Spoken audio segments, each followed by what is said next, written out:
to go out. Asthma. I should be already here.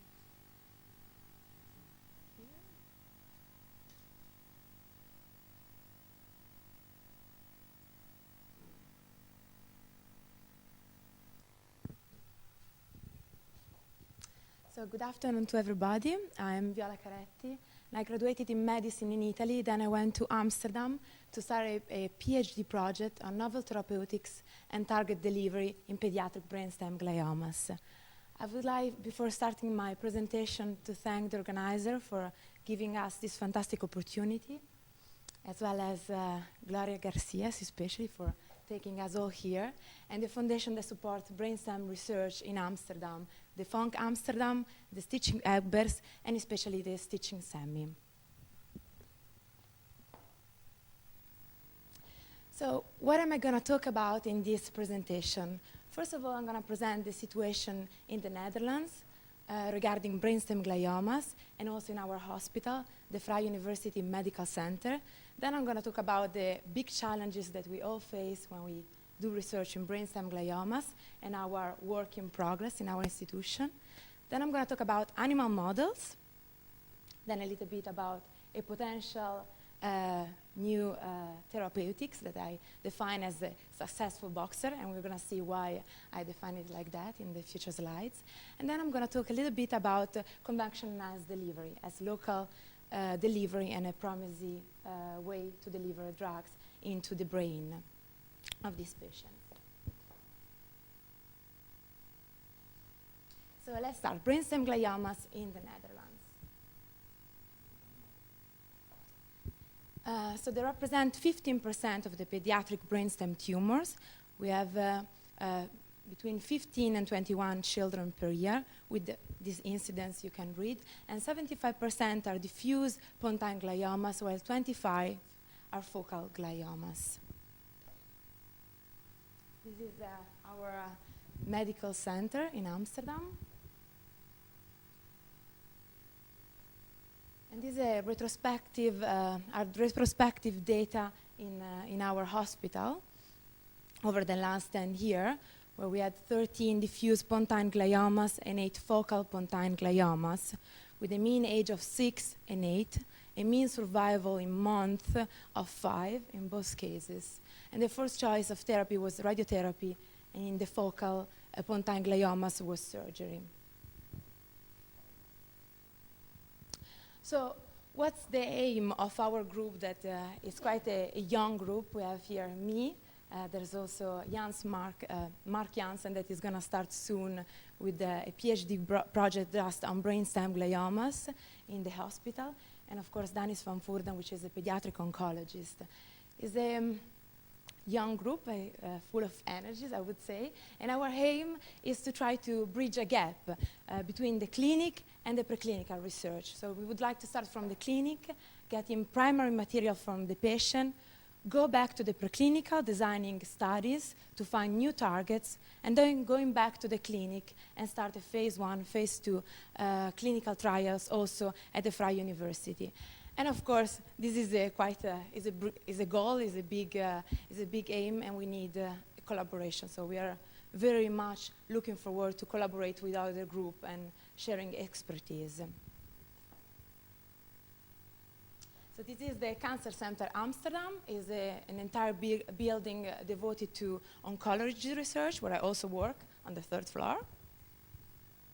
And let's start with the main corpus of this presentation. What are the project challenges of my PhD, of brainstem research, and what have we started to set up, and what I've been working on in these months? So you know all better than I, all the challenges brainstem research present. And the first one that I put in the first picture is the complex anatomy. It's like walking around in an highway during traffic jams. You don't want to be there because it's really dangerous. It's really delicate area. That's why we decided to try to develop brainstem gliomas animal model in order then to test on this animal model novel therapeutics and see if they work, not just in vitro, but also in vivo. The second point is obtaining specimen. It's really difficult to carry on preclinical research because there's really a lack of specimen. Now we've seen some interesting talk about it. I think we're opening doors towards going there and studying exactly brainstem gliomas and see what's happening in there. Then we have designing preclinical studies that is connecting with the specimen, with obtaining specimen. So going inside there and see what's wrong in that mechanism. And then when we have a good potential target, we also have to get this target inside the brain. This is a problem for all brain tumor. And it could be an interesting technique, a promising technique, conventional mass delivery, but we still have, of course, to validate and to carry on some investigation into it. So, animal models.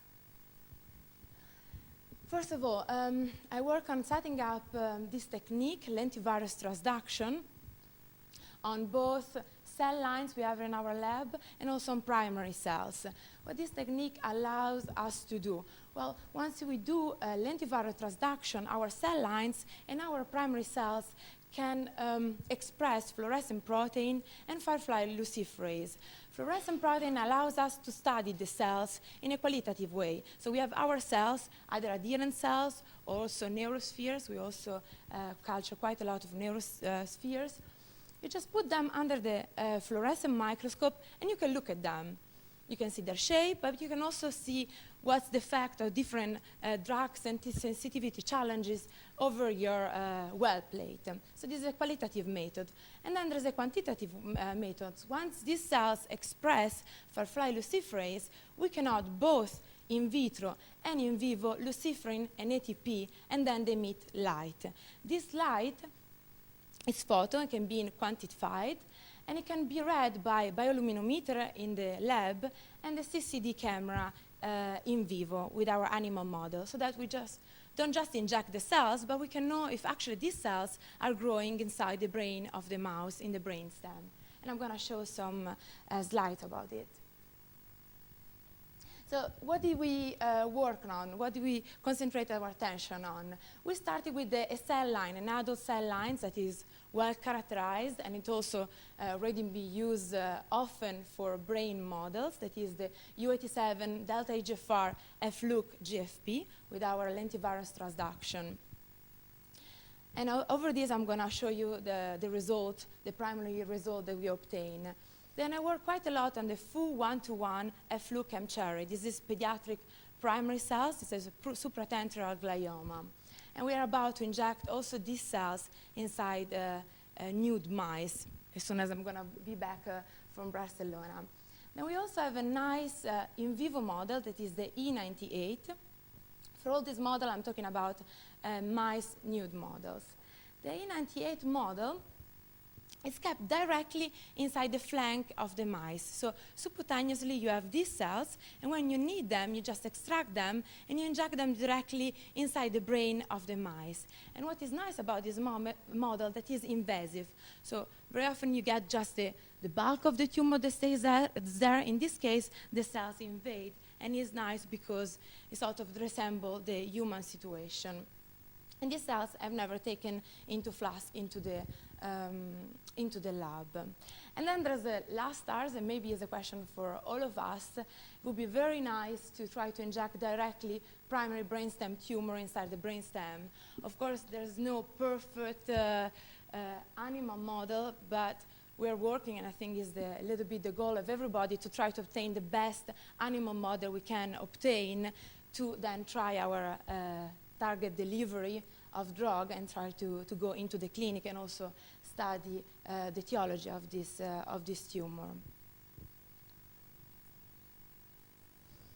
So this is the therapeutic frame, is the apparatus we use. Is a little bit, I already talked about it, but it's a little bit like using a geographic map. You know, with the mice atlas where the brainstem is, you use this stereotactic frame to find directly over the skull where the brainstem is. Then you use the syringe to take up your cell that you want to inject it, and you inject directly the cells in the area where you want them to be, in our case, the brainstem and the pons, and you know how much cells you have injected and in which volume. And then tumor imaging. So once you have injected your cells, there can be cell lines, and we hope to go soon. We are about to do experiment with primary cells. You also want to know if actually the tumor is there, if the cells are surviving, if the cells are growing, if you can actually obtain an animal model. So what do?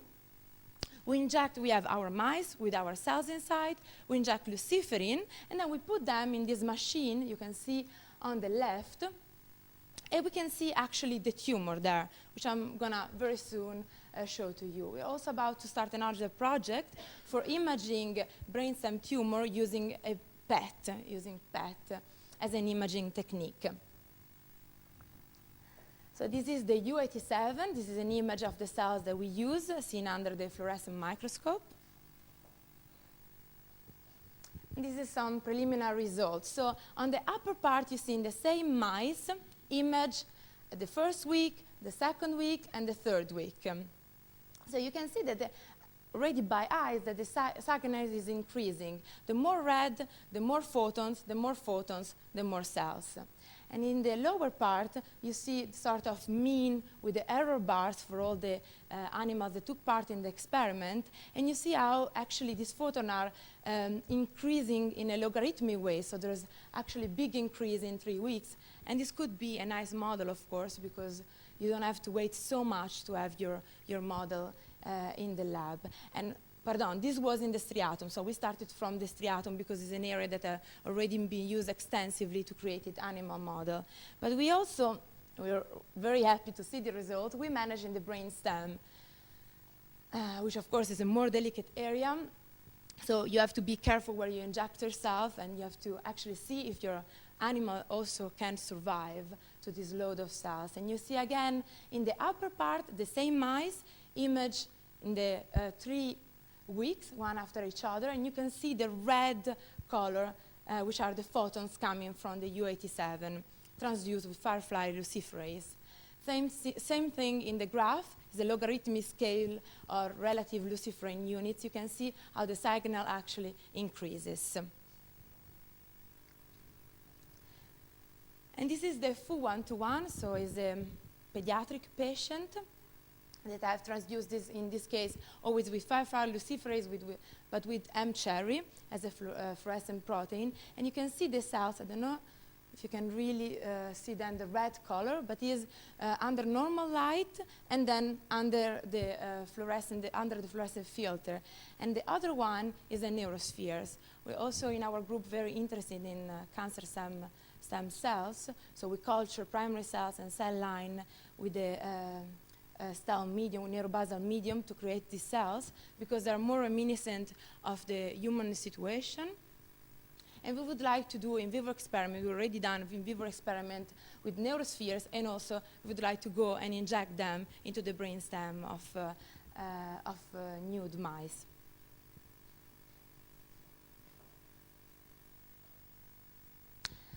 Okay, so let's go to the next session. WEE1 inhibitor, a successful boxer.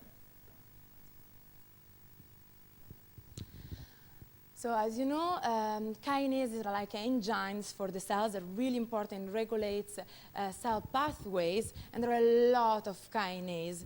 So the question is, these kinases are easy to inhibit. They can be inhibited by small molecule. And the question is, which kinase to inhibit? Is there a kinase that we can inhibit, and we'll go see and study if it has a good mechanism to kill our neoplastic cell, our brainstem neoplastic cells. So what we did, maybe a little bit before that, I should introduce the next slide by saying that our group analyzed microarray data from glioblastoma, and what we found is that WEE1 was highly overexpressed in glioblastoma. And not just WEE1, but also CDC2, which is a sort of driving force for the G2 checkpoint. So what happened in our cell cycle? We have CDC2 that pushes the cell cycle on, and WEE1 that inhibits CDC2 by phosphorylating CDC2. And at this point, when CDC2 is phosphorylated because WEE1 is overexpressed, like in glioblastomas, then you have a checkpoint arrest. And what's the importance of this G2 checkpoint arrest? Well, as we know, a lot of cancer cells don't have any more a G1 functional checkpoint, unlike normal cells. So when we go to the S phase and we give you radiation that, as we know, is really important for brainstem patient, we create a damage. Then our cell cycles goes on, but when it arrives at the G2 checkpoint, if it stays there, then it can have the time to repair the damage, and therefore cells don't die, don't go into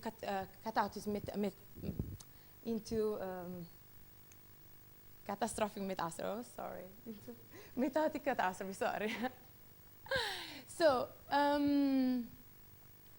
what happened is that it's really interesting to go and study what happened in the G2 checkpoint, because if we can eliminate this time there where the cells stop and have the time to repair the damage, then it means we have a higher chance to kill our cells. Now we saw from this microarray data, WEE1 is overexpressed. So the point is that what does it happen to our cells, to our cancer cells, if we give it a kick, if we inhibit this WEE1 kinase?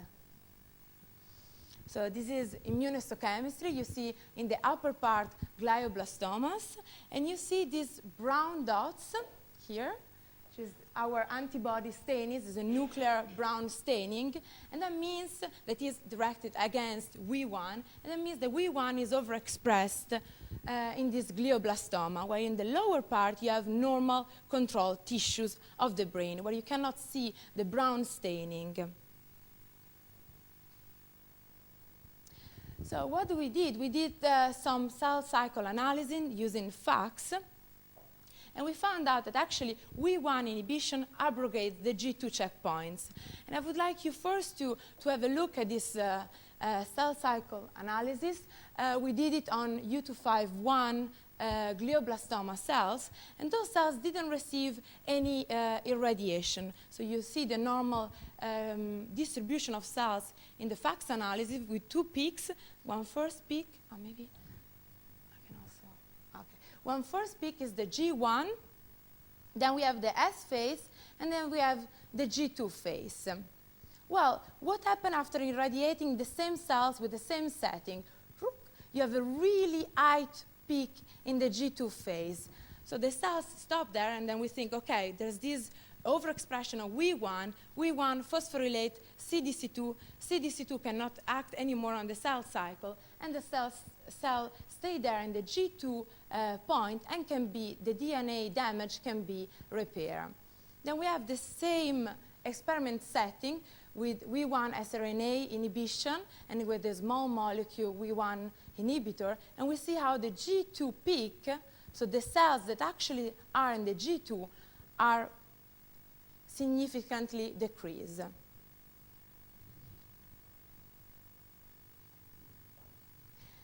And this is, again, another slide that show the same concept. We can say that the WEE1 inhibitor is a radiosensitizer. We did some clonogenic assay. You can see here the well without radiation, with radiation, and with and without the small molecule inhibitor. And you can see here, I don't know if you can see it from distance, there are really few colonies that are there after the combination of treatment. The same thing in the graph. Once we irradiate the cells and we add the compound, there's a significant decrease in the number of cells. So what do we do next? This seems to work in vitro. We did different experiments, and then we wanted to check if this could work also in vivo, in an animal model. I already talked about the E98 model, the model that is kept subcutaneously, and then you can inject directly the cells inside the brain, getting a nice invasive model. And here, the first thing that we did is whether to check if WEE1 was overexpressed in the E98 model as well. And this is a proof of this. You have in the first picture the H&E staining with the tumor, and then the brown staining that signifies the WEE1 overexpression, and a higher magnification with our intense brown nuclear staining. So what did we find? First of all, we had to choose which kind of molarity to inject from our inhibitor molecule. And we found that 20 micromolar was enough in order to significantly reduce CDC2 phosphorylation. And the phosphorylation of CDC2 means that the G2 checkpoint actually happens. So if you reduce this, then the cell cycle can go on. So you have the push for the cell cycle to go on. And this is actually what we obtained with the different groups over which we carried on the experiment. We had a group, this one, that didn't receive any treatment. So we just inject the cells on these mice inside the brain of this mice, so in an orthotopic model, and they all died after 20 days. And there's a huge difference between this group and this group that received radiotherapy, so they were irradiated, and they received the WEE1 inhibitor. So 80% of the animals were still alive when the group that didn't receive any type of therapy were all dead. And we had a sort of middle result when we just used radiotherapy, all the inhibitor of WEE1. And this is quite an encouraging result. So this is a big slide. WEE1 inhibition increases radioresponsiveness. You have here the control group. It's all the animals that took part in the experiment, and you can see the invasive model. So all the parenchyma is completely infiltrated with the plastic cells. And on the other part of the slide, you have the group that receive irradiation and WEE1 inhibitor. And you can see it also by eyes how the parenchyma it's clear or is almost clear from neoplastic cells.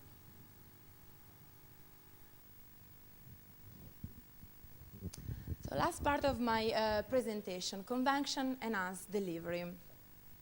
Already other speakers talk about this promising technique to inject directly in loco, in situ, the treatment. Very quickly then, it has the advantage to circumvent the brain-broad barrier. You can achieve target delivery, and of course then you can use also higher dose because the drug doesn't circle around anymore all through the body. So systemic toxicity is avoided or reduced anyway. Those are the advantages. Our group has an interest also in convection-enhanced delivery, and another PhD student, I also took part partially to this experiment, investigated convection-enhanced delivery in the rat brain. And what he found, and I think is something that we have to considering by using brain convection-enhanced delivery in the brainstem, is to take into consideration also anatomical differences. So what is important in convection-enhanced delivery is the volume of infusion as compared to the volume of distribution. So what we are interested is to know where actually our drugs end up in the brainstem, or in the brainstem, in the brain. We would like to be able to predict by changing the volume of the infusate of the drug that we inject, being able also to control how much, where does the solute, the infusate, where does this infusate get into the brain.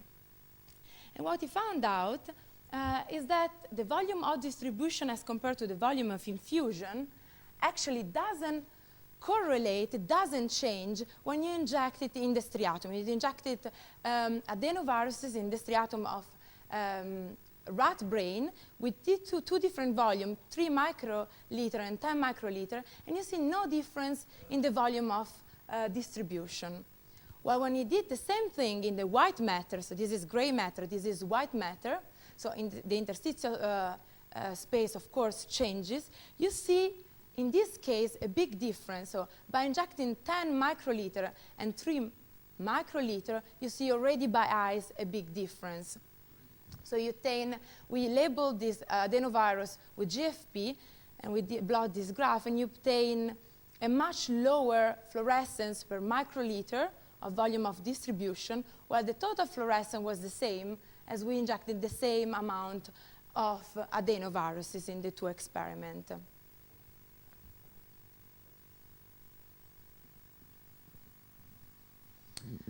So where are we today as a Brainstem gliomas research group at the Freie Universität, the Fu Medical Centrum?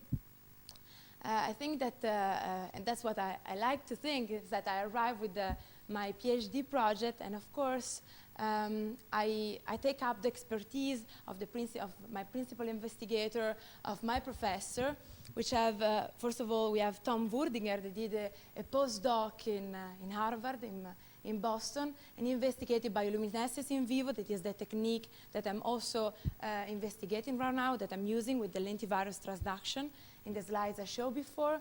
Then we have Professor Casper and Jacqueline Kloss that had a lot of experience in pediatric oncology as well as in drug sensitivity testing. And then we have David Noskens and Sar Idema, neurosurgeons, that have an interest in conventional enhanced delivery and did research on it. And then there's us, the group that is here today, of course. And there's me, there's Mark Jansen, and Dannis van Vuurden. And we just started. I think we have done quite a lot of work for the months that we had. We are full of energies and of ideas. And we are really looking forward to collaborate with other groups to join our expertise. So this is all our neuro-oncology research group. And muchas gracias.